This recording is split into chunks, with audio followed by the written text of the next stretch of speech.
Petrol diesel மீது தேவையில்லாமல் வரிகளை சுமத்தி மக்களை வதைப்பதை மத்திய அரசு தவிர்க்க வேண்டும் என பாமக நிறுவனர் ராமதாஸ் கேட்டுக்கொண்டுள்ளார்.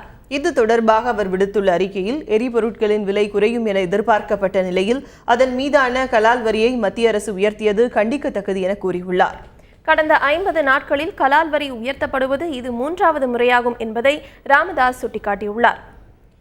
இரு எரிபொருட்களும் அவற்றின் இயல்பான விலையை விட லிட்டருக்கு 25 ரூபாய் கூடுதல் விலைக்கு மத்திய அரசு விற்பனை செய்வதாக அவர் குற்றம் சாட்டியுள்ளார். எனவே கச்சா எண்ணெய் விலை சரிவின் பயன்கள் மக்களுக்கு முழுமையாக கிடைப்பதை உறுதி செய்யும் வகையில் பெட்ரோல் டீசல் விலையை லிட்டருக்கு 25 ரூபாய் குறைக்க வேண்டும் என மத்திய அரசை ராமதாஸ் வலியுறுத்தியுள்ளார். ராமதாஸ் விடுத்துள்ள மற்றொரு அறிக்கையில், திட்டக்குழுவுக்கு மாற்றாக நீத்தி ஆயோக் எனப்படும் அமைப்பை செயல்படும் என்ற மத்திய அரசின் அறிவிப்புக்கு எதிர்ப்பு தெரிவித்துள்ளார்.